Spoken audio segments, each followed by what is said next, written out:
बेटा screen visible हो गई?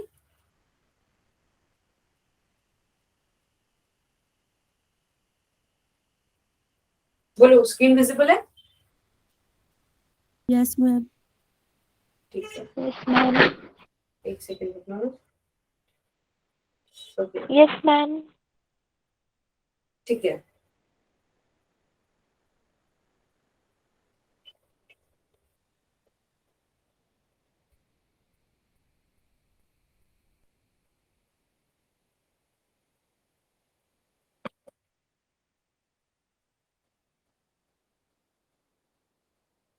ठीक है, अच्छा चलो, लास्ट क्लास में हमने क्या पढ़ा था, याद है आपको? Ma'am Boyle's law, Charles law, Avogadro law. ठीक है, तो वैसे तो आपने सॉलिड लिक्विड गैस इन तीन स्टेट्स को कई बार कई डिफरेंट डिफरेंट तरीकों से डिफाइन करा होगा, डिफरेंशिएट करा होगा, है ना, डिस्टिंग्विश करा होगा। बट आज मैं आपको एक और टर्म दे रही हूँ, एक दो वर्ड दे रही हूँ, उनसे भी हम इनको डिफाइन कर सकते हैं। एक बात बताओ, जो पार्टिकल सॉलिड लिक्विड और गैस में इन्वॉल्व हैं, उनके पास दो ही टाइप की टेंडेंसी हो सकती है, दो ही प्रॉपर्टीज वो शो कर सकते हैं। एक तो वो एक दूसरे के लिए अट्रैक्शन शो कर सकते हैं, है ना, या फिर एक दूसरे की फोर्सेस से भागने की टेंडेंसी को शो कर सकते हैं, एस्केपिंग टेंडेंसी शो कर सकते हैं, राइट? ठीक है, अगर हम सॉलिड की बात करें तो सॉलिड के अंदर म्यूचुअल अट्रैक्शन ज्यादा होगी ना एस्केपिंग टेंडेंसी के कंपैरिजन में? Yes ma'am. ठीक है, सिमिलरली अगर गैसेस की बात करें तो यहाँ पे म्यूचुअल अट्रैक्शन बहुत कम होगा in comparison to escaping tendency, fine. And when it comes to liquid तो ये दोनों ही चीजें बैलेंस्ड है। तो आज से हम इनको इस तरीके से भी डिफरेंशिएट कर सकते हैं। ओके, एक मैंने आपको चीज जो बताई थी, जो मैं चाहती हूँ आप पुराने वाले लेक्चर से यहाँ तक भी लेकर आओ, वो ये मैंने आपको बोला था ना कि टेम्परेचर को एसोसिएट करना किसी चीज से, क्या था?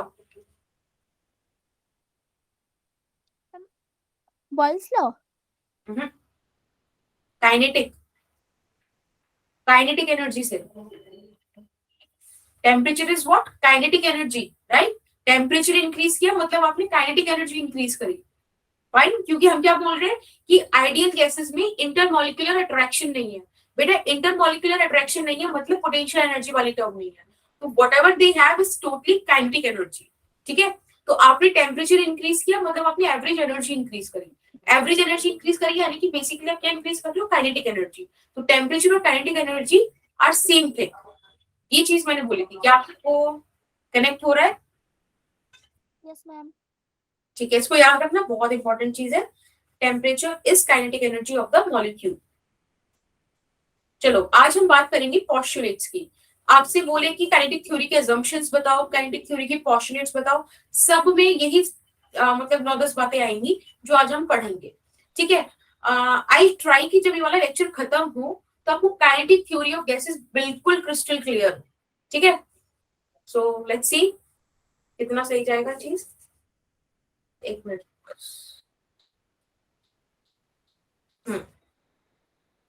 देखो, फर्स्ट बात बोली काइनेटिक थ्योरी ऑफ गैसेस में कि जो गैसेस की मॉलिक्यूल्स हैं या जो गैसेस जिन एटम्स से मिलकर बनी है वो बहुत छोटे पार्टिकल्स है, ठीक है।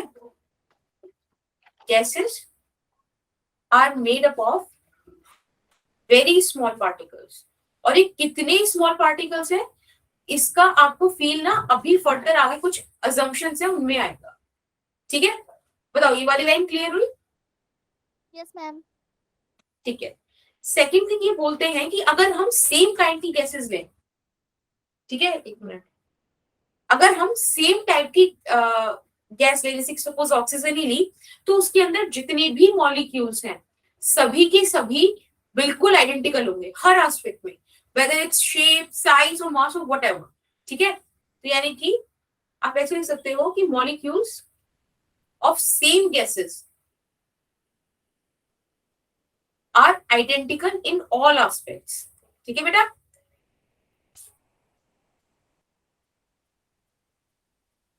चलो let's come to third point.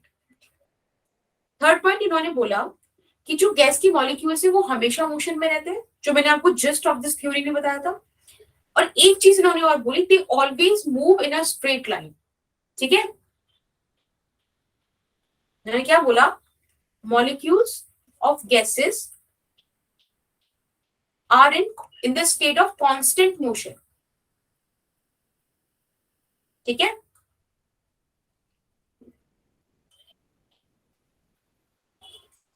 in a straight line. Is that okay? Yes, ma'am. ठीक है, देखो एक चीज मैं आपको बताती हूँ। सपोज ये कोई मॉलिक्यूल है, ये इस तरह से u वेलोसिटी से मूव कर रहा है, तो ये थ्योरी बोलती है कि ये मॉलिक्यूल हर एक्सिस में, हर डायमेंशन में, x, y, z, हर तरफ बिल्कुल सेम वेलोसिटी से, सेम प्रोबेबिलिटी से मूव कर सकता है। यानी कि x एक्सिस में,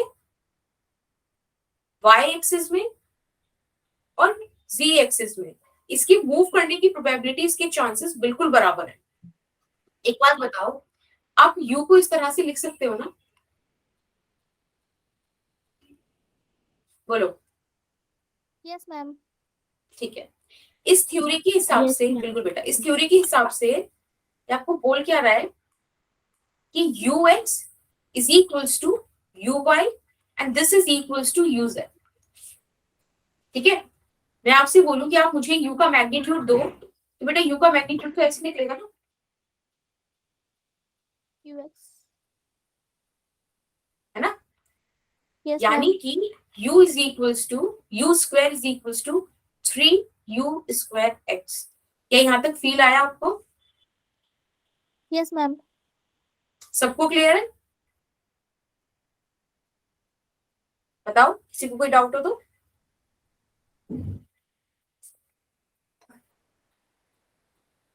तीनों का मैग्नीट्यूड इक्वल रहेगा। हाँ हाँ हाँ बेटा, एक्स वाई और जी तीनों एक्सिस में u का मैग्नीट्यूड इक्वल है। ठीक है, चलो अगर ये चीज क्लियर है तो अच्छी बात है। Let's come to which point, fourth. बेटा फोर्थ पॉइंट ये बोलता है ये कि गैस की मॉलिक्यूल्स जब मूव कर रहे हैं रैंडमली, तो वो कोलिशंस भी करेंगे, खुद से भी करेंगे और वॉल ऑफ द कंटेनर से भी करेंगे। तो ये कह रहे हैं कि जितने भी कोलिशंस हो रहे हैं सारे के सारे नेचर में इलास्टिक है। ठीक है, ऑल द कोलिशंस, आप, मैं ये वाला स्टेटमेंट लिख रही हूँ और इतने आप सोचो कि इलास्टिक कोलिशंस क्या होते हैं। ऑल द कोलिशंस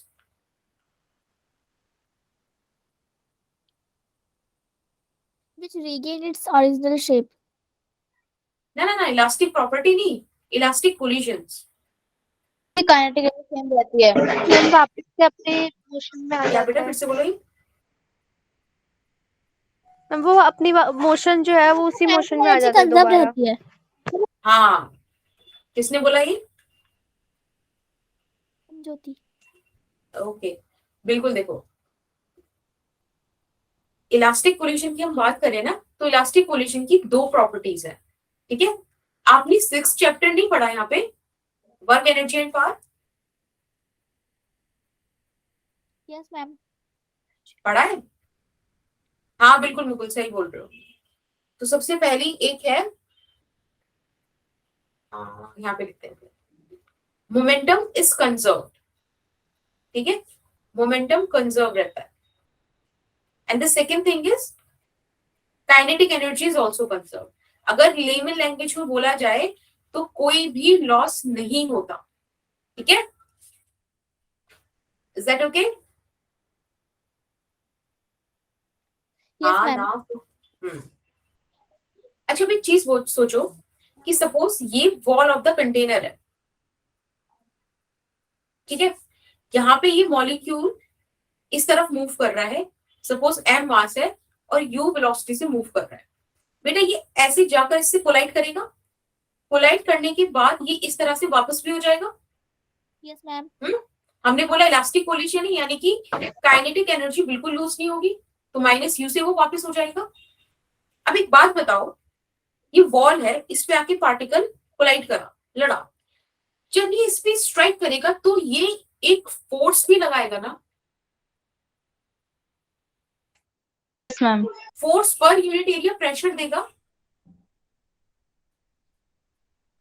देगा ना? हाँ. यानी कि प्रेशर ऑफ गैस, किसी भी गैस में जो प्रेशर होता है, so pressure of gas is due to the collision of molecules with the wall of container. Wall of the container से वो जो आके लड़ते हैं, उसकी वजह से किसी गैस में प्रेशर होता है. अभी आपको ऐसे फील ना आई हो तो थोड़ा सा ऐसे समझो. एक बात मुझे बताओ, इनिशियल मोमेंटम कितना होगा? M U, right? Yes, ma'am. Final momentum कितना होगा? Minus of M U. Yes, ma'am. Change in momentum कितना आएगा बेटा? Change is always positive, 2mu. Yes, बिल्कुल, ma'am. right? Change in momentum divided by time, this is the force. हाँ. And Yes, force per unit area would provide you the pressure. Feel आया? हम ऐसे लिख सकते हैं ना, pressure of gas is directly proportional to number of collisions per unit area. Is it okay? Yes, ma'am. बेटा यही फिफ्थ स्टेटमेंट है कि किसी भी गैस के अंदर जो प्रेशर होता है वो उसके गैस मॉलिक्यूल्स के कोलिजन की वजह से होता है. और मेक श्योर किसकी वजह से? With the wall of container. आपस में जो कोलाइड करेंगे उससे तो उनका डायरेक्शन ऑफ मोशन चेंज हो जाएगा, बट जब वो वॉल से स्ट्राइक करेंगे, कोलाइड करेंगे, तभी प्रेशर क्रिएट होगा. ठीक है, ये बात मैं लिखूं कि चलेगा? लिख दो. मैम एक बार फोर्थ पोस्टुलेट बता दो क्या था? फोर्थ वाला, दिस वन. ओके, इसमें ये है कि all the collisions that were made by gas molecules. अब एक बात बताओ, गैस मॉलिक्यूल एक कंटेनर में है, ठीक है, तो वो आपस में भी कोलाइड कर सकते हैं और वो वॉल के साथ भी कोलाइड करेंगे. दो कोलिजन्स हो रहे हैं. ये बोल रहे हैं कि गैस जितने भी कोलिजन कर रही है, चाहे खुद से ही कर रही हो या फिर वॉल ऑफ द कंटेनर के साथ कर रही हो, सारे के सारे इलास्टिक हैं नेचर में. Elastic collisions, elastic collision, inelastic collision, head on collision, ये सब आपने पढ़ा होगा chapter 6 work energy and power में. ठीक है, अगर नहीं पढ़ा तो we will take an extra class for that someday. ठीक है, बट इलास्टिक कोलिजन का क्राइटेरिया ये होता है कि मोमेंटम कंजर्व रहता है और काइनेटिक एनर्जी कंजर्व रहती है. Is that okay? Yes ma'am. ठीक है, देखो आप यहाँ भी देखो तो जो मोमेंटम का सम है दैट इज 0. सम 0 है पर चेंज इन मोमेंटम इतना है. ठीक है, this is the conservation of momentum. Is that okay? Yes ma'am. चलो हम, हाँ बताओ, फिफ्थ का स्टेटमेंट लिखना है कि चलेगा ऐसे ही? कुछ नहीं बोल रहे हो? चल जाएगा. चलो. फिगर बना हुआ है.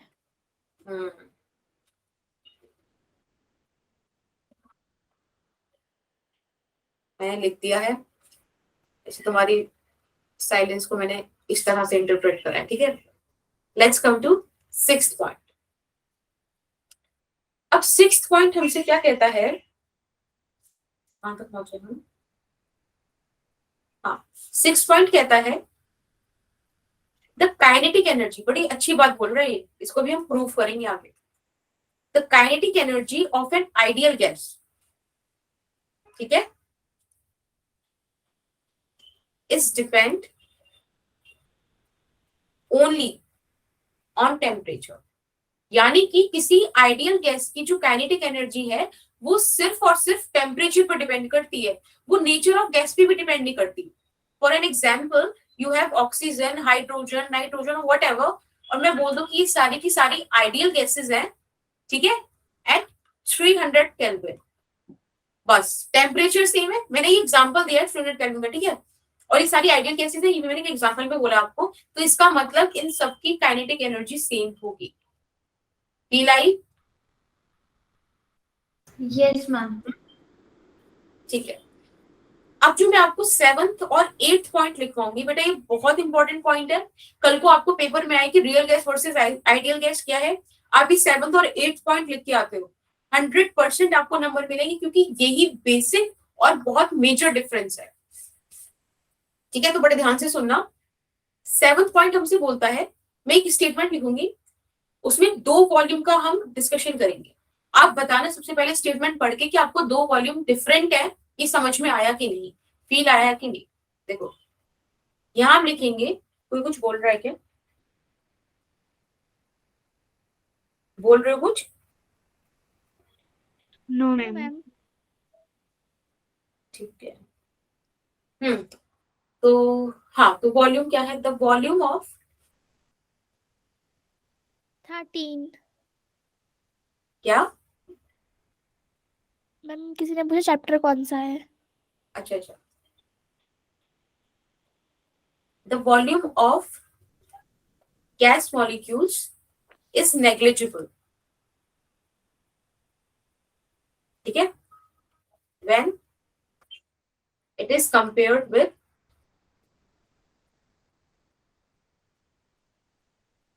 Volume occupied by gas. बताओ, समझ में आया ये चीज? Yes ma'am.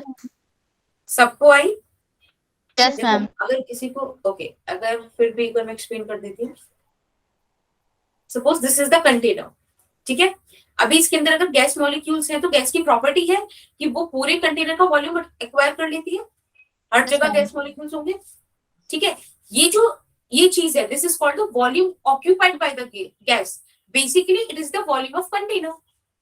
अगर आप किसी तरह से इन गैस के मॉलिक्यूल्स को कंप्रेस करके एक जगह बिठा दो, ठीक है, तो ये जो वॉल्यूम है, this is negligible in compare of the entire volume. ये इस बात, इस स्टेटमेंट का मतलब है। ठीक है, तो बेसिकली ये क्या कह रहे हैं कि इसको जीरो कंसिडर कर लो। पर आपको पता है कि अगर हम रियल पार्टिकल्स की बात करें तो उनका पक्का कुछ ना कुछ वॉल्यूम होगा, हम उसको नेग्लिजिबल नहीं कंसिडर कर सकते, राइट? या जीरो तो कंसिडर ही नहीं कर सकते कतई। लेकिन ये बोल रहे हैं कि आइडियल गैस के केस में ऐसा कर लो। देखो, ये जो स्टेटमेंट है ना, ये आपको इस फर्स्ट स्टेटमेंट को वेरीफाई करता हुआ दिखेगा कि वो इतने स्मॉल हैं कि उनकी कलेक्टिवली वॉल्यूम को जीरो ही कंसिडर कर दिया गया है, राइट? Okay, ma'am. ओके, ठीक है, this is important. Let's come to the eighth point. वो भी बहुत इंपॉर्टेंट है, और तो मैंने कल डिस्कस कर दिया था। There is no intermolecular forces of attraction.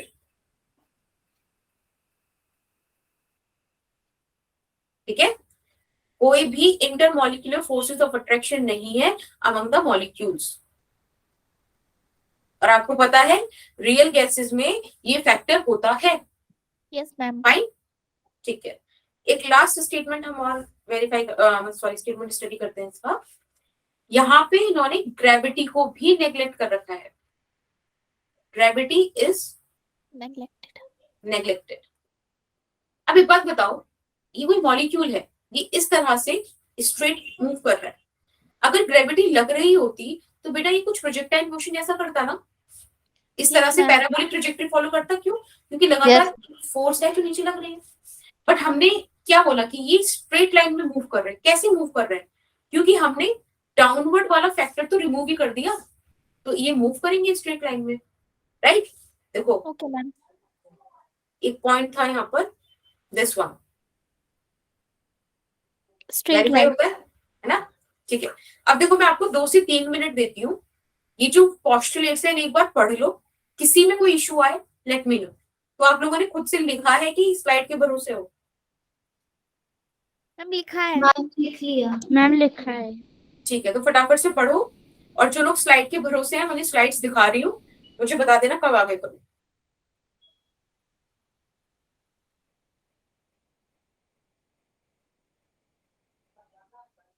Ma'am एक बार 8th वाला पोस्टुलेट दिखा दीजिए। मैं बोल दूं? Yes ma'am. There is no intermolecular force of attraction. There is no intermolecular force of attraction yes ma'am. between among the gas molecules। ठीक है,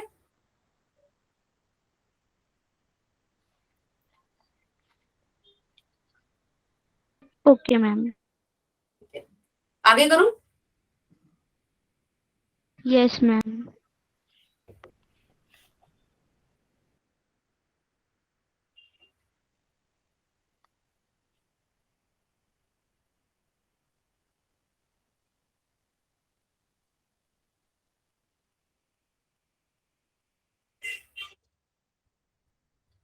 third वाला बता दो एक बार। ओके, थर्ड वाला कह रहा है molecules of gases are in the state of constant motion, ये तो हमने कल भी डिस्कस किया था। इसने स्ट्रेट लाइन और बोला है। उसके बाद इसको डिफाइन इस तरह से करा गया है कि अगर ये मॉलिक्यूल इस तरह से, देखो ये यू डायरेक्शन में जा रहा है, ठीक है, मतलब यू वेलोसिटी से जा रहा है इस डायरेक्शन में, तो उसकी एक्स वाई और जेड तीनों जगह जाने की जो वेलोसिटी है वो बराबर होगी। क्यों? क्योंकि उसकी तीनों तरफ मूव करने की प्रोबेबिलिटी बराबर है।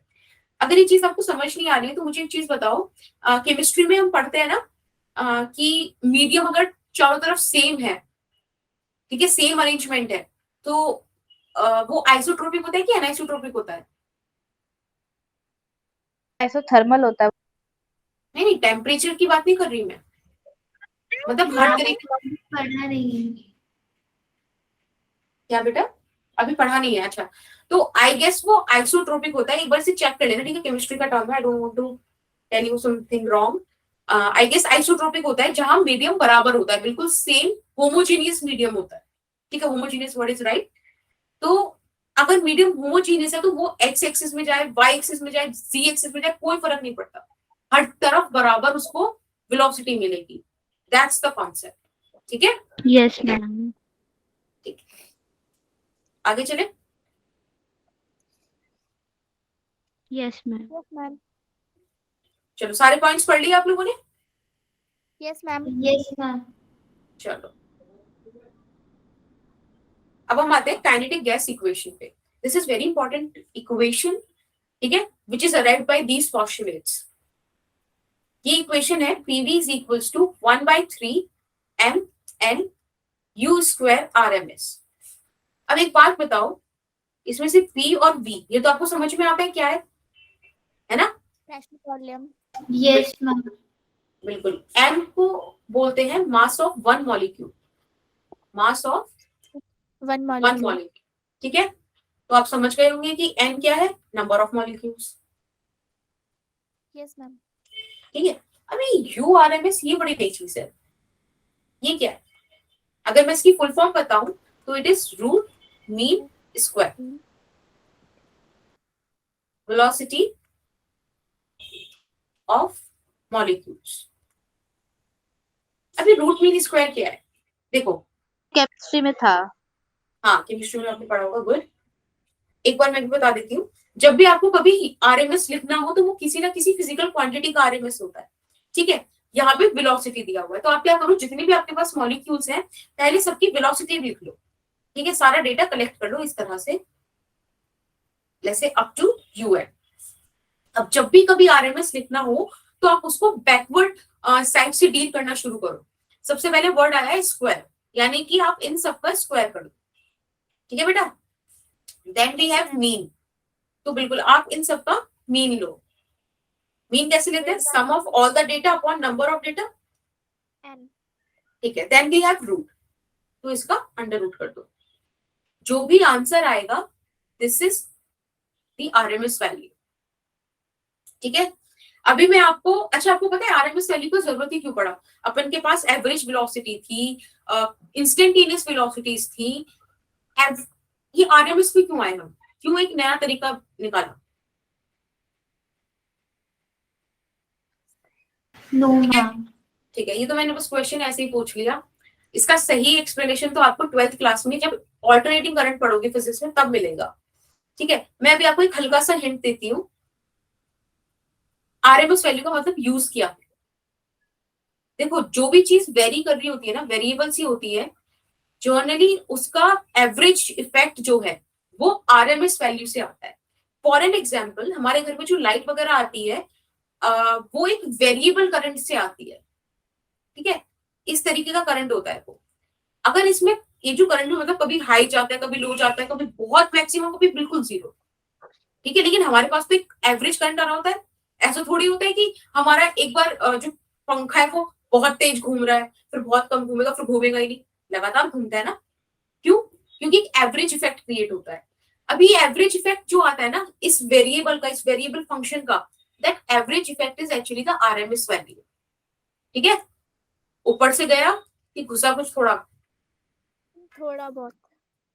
कूल, थोड़ा बहुत ही सही है। चलो, अब हम बात करते हैं इस इक्वेशन को प्रूव करने की। देखो इसका ना डेरिवेशन बड़ा इंपॉर्टेंट है, एक्सप्रेशन भी इंपॉर्टेंट है, डेरिवेशन भी।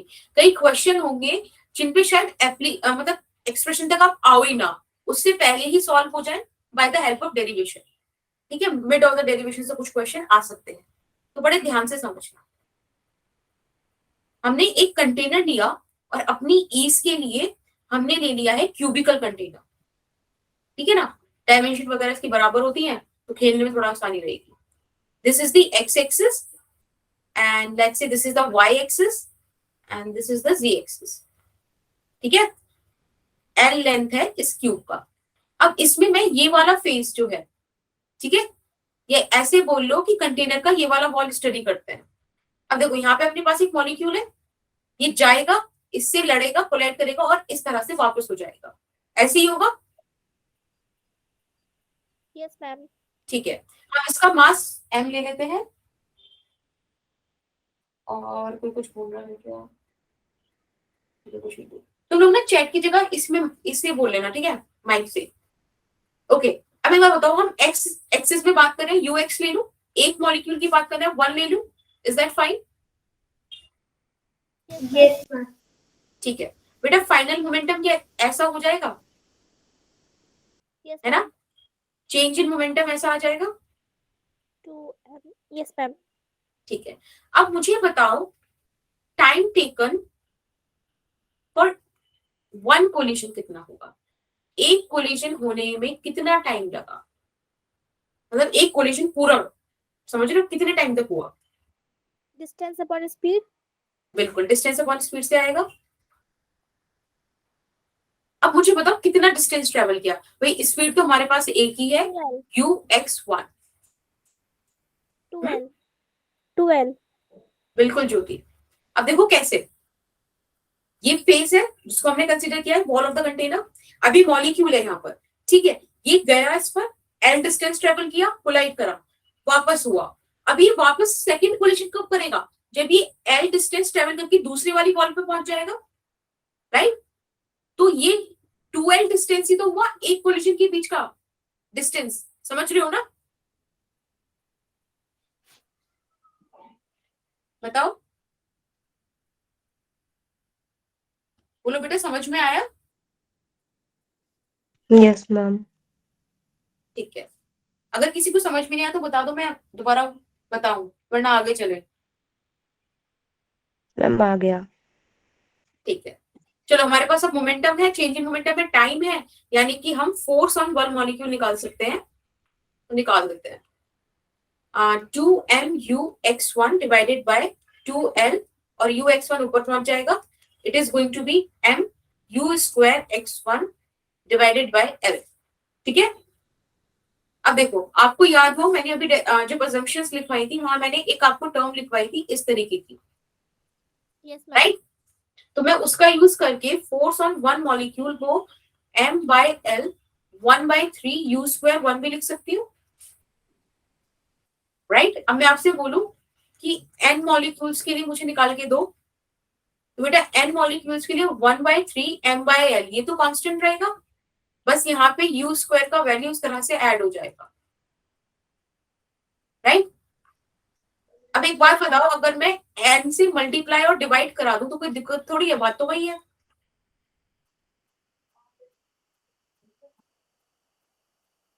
ये देखो, अभी ब्रैकेट में क्या बन गया, RMS वेलोसिटी। u² RMS, हाँ बिल्कुल, u² RMS बन गया। ठीक है, चलो, ये तो आ गई फोर्स। अब हमने जो यहाँ पे फेस कंसीडर किया था ना, वॉल ऑफ द कंटेनर, वो बेटा स्क्वायर है ना बेसिकली। Yes ma'am. तो चलो फोर्स पर यूनिट एरिया निकालते हैं। फोर्स हमारे पास है 1/3 m/l n/l u² RMS। ठीक है, इसको डिवाइड कर देते हैं 1/l² से। बेटा force by area is pressure and we got 1/3 mn u² RMS divided by l cube. Is that okay? Yes ma'am. एक बात बताओ, the volume of cube is l cube ना? Yes ma'am. Means here we have volume. बेटा volume को इधर लिख दो, आ गया इक्वेशन, आ गया ना? Yes ma'am. ठीक है, राइट। अब एक चीज और देखते हैं, आप एक बात बताओ, काइनेटिक एनर्जी कैसे लिखते हैं? Half mv square. Half mv square. बिल्कुल, हम यहाँ पे u ले रहे थे तो u1 ले लेते हैं एक मॉलिक्यूल के लिए। Yes ma'am. For n molecules हम क्या लिखें?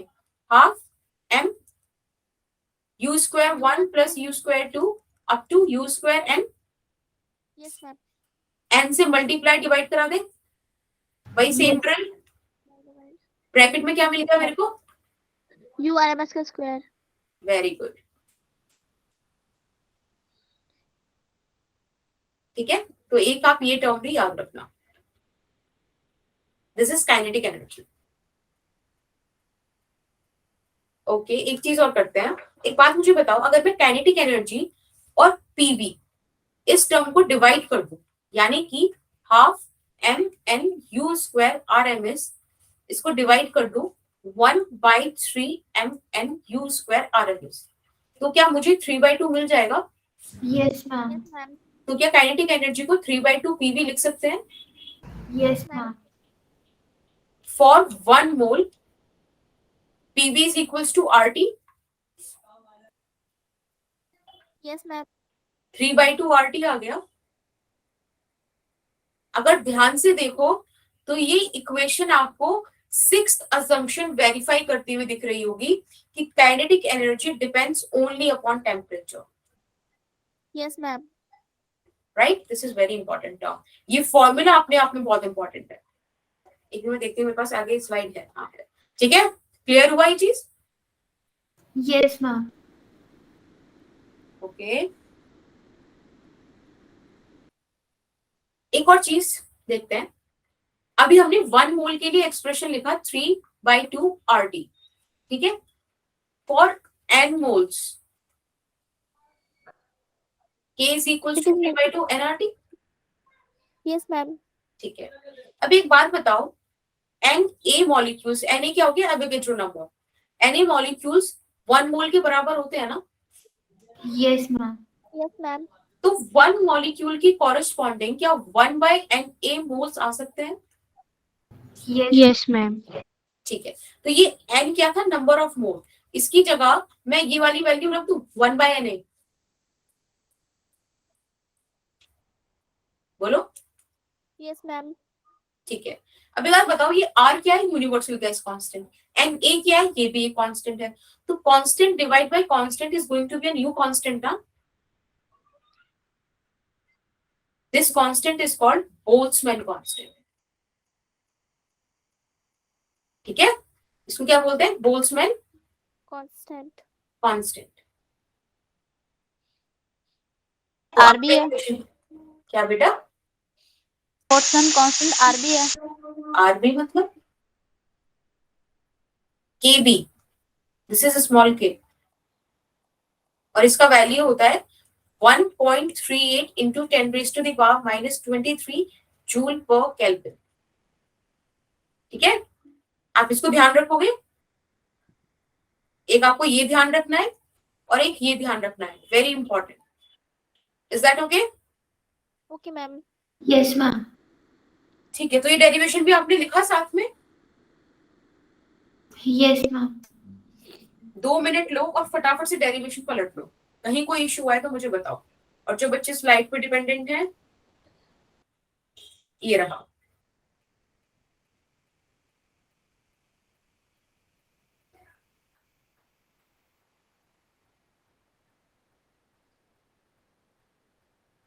चलो आगे इससे।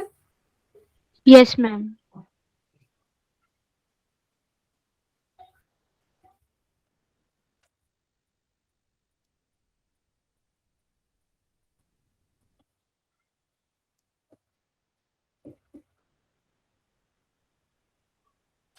डेल्टा पी नेगेटिव नहीं होगा? नहीं बेटा, क्योंकि डेल्टा पी क्या हो गया? Change in momentum, and change is always positive. ठीक है, अगर आपको निकालने में बोला जाए ना तो आप ऐसे निकाल लो, चाहे आप ऐसे करो चाहे कैसे करो, पर मॉड्यूलस लगा लो आगे। ठीक है,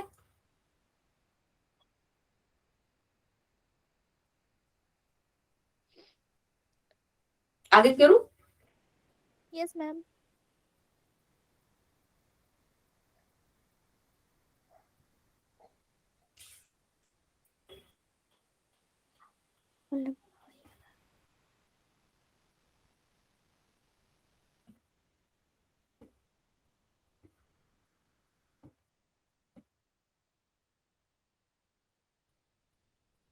चले आगे।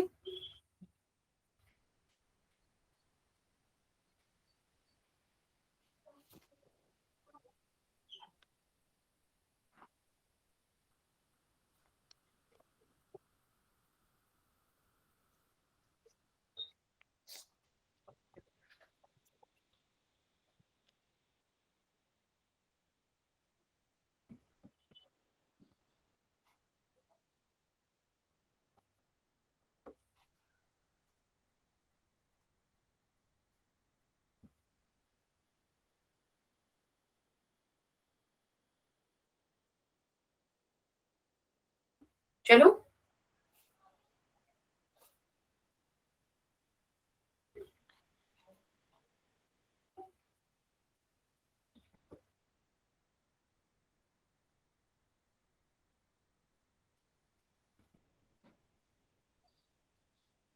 Clear? Yes, ma'am.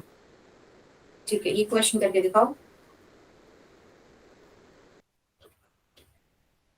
Find the kinetic energy of 8 grams of methane at 27 degrees centigrade. बताइए।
मुकुल, आप कौन सी स्लाइड बोल रहे थे, आपको वो मिल गई?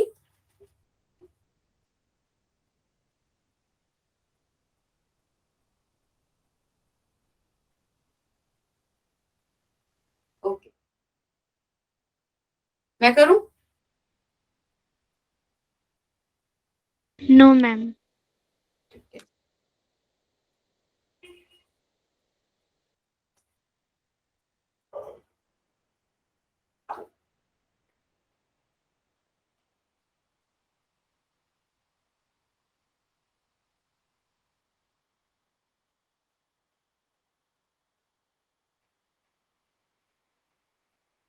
मैम 19। Okay,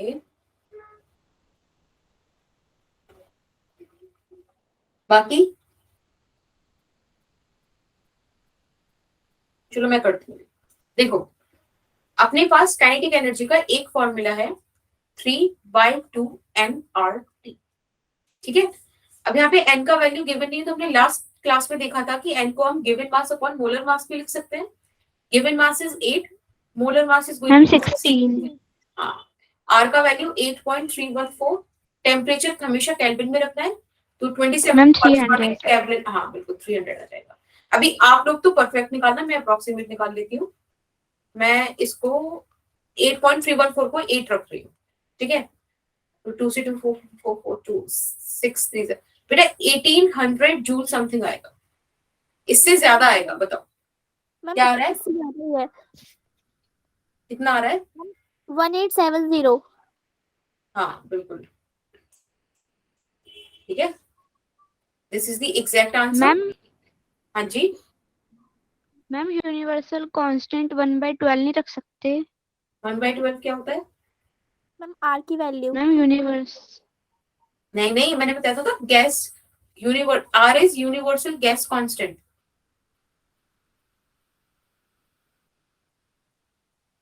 Okay, ma'am. 1/12 नहीं रख सकती, ये पूछना चाह रही है।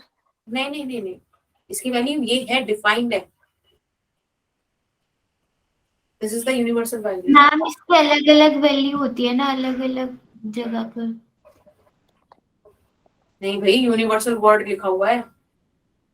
मैम केमिस्ट्री में तो 1/12 पुट कर दो। मैम एटीएम लीटर में अलग होती है। अच्छा, यूनिट चेंज कर दोगे तो अलग है ना, मतलब, लेकिन उसके कॉरेस्पॉन्डिंग अगर कन्वर्जन देखोगे तो इस यूनिट में जूल, मोल और केल्विन, ये है एसआई यूनिट, तो ये बिल्कुल एसआई वैल्यू है, मतलब, ठीक है, तो यही आएगी, राइट। Yes yes ma'am. और जहां तक आप एएमयू की बात कर रहे हो, तो एएमयू तो एटॉमिक मास यूनिट हो गई ना, आई गेस। और एटॉमिक मास मतलब मास, यहाँ तो मास कहीं है ही नहीं। मैम एएमयू नहीं, एटीएम, एटीएम लीटर वाली। अच्छा, एटमॉस्फेयर, ओके ओके। चलो, ये वाला क्वेश्चन देखो, वैसे तो कांस्टेंट की वैल्यू पेपर में गिवन होती है, तो बेहतर होगा वहीं से ले लो, ठीक है। Find the change in kinetic energy of 1 mole of ideal gas when temperature changes by 50 degree centigrade.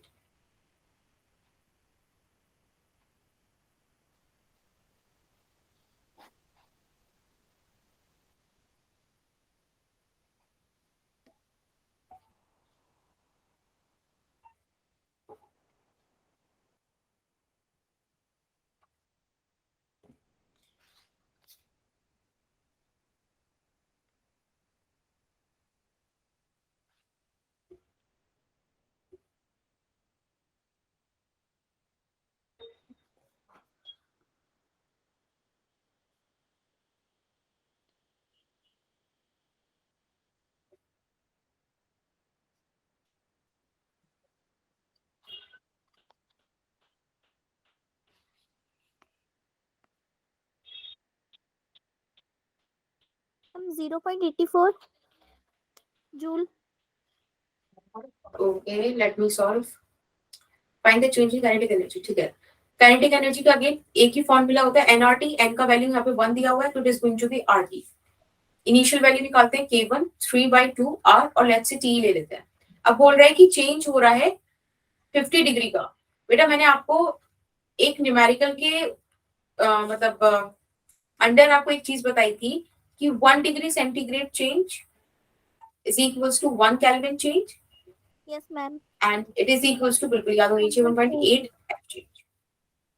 अब यहाँ पे सेंटीग्रेड में बोला है, और मैंने आपको बोला कि हमें एब्सोल्यूट टेम्परेचर रखना है, यानी कि केल्विन में रखना है, तो वो बराबर है ना, तो इसलिए मैंने यहाँ पे 50 का ही चेंज कर दिया, ठीक है। अब वो हमसे पूछ रहा है change in kinetic energy, it means 3/2R common लिया, T प्लस 50 माइनस T, ठीक है, T से T cancel, it is going to be 3/2R और 50। अब वही आप लोगों को निकालो एग्जैक्ट वैल्यू, मैं निकालती हूँ उसकी अप्रोक्सीमेट। 3/2 इंटू 8, कोई नहीं, 3/2 इंटू 8 इंटू 100/2, थोड़ा कैलकुलेशन इजी पड़ जाएगा। यहाँ से बचेगा 2, 3 2 6, 600 जूल से ज्यादा आ रहा होगा। एग्जैक्ट बताओ क्या आ रहा है। मैम मैंने रेशियो निकाल दिया इसका। मैम 623.5। बिल्कुल, तो फिर यही होगा एग्जैक्ट आंसर, ठीक है, this is the approximated one. Okay, last question of the slide is this.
Ma'am 200 kelvin.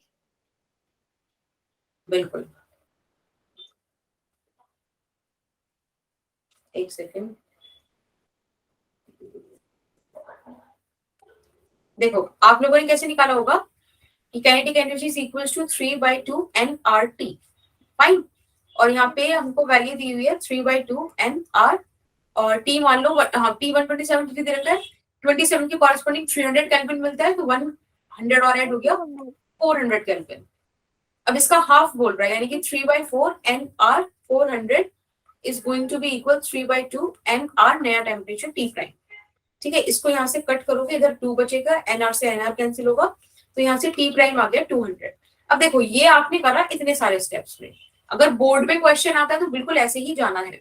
पर अगर ये कंपटीशन का क्वेश्चन है तो मैं यहाँ से बचाऊंगी टाइम.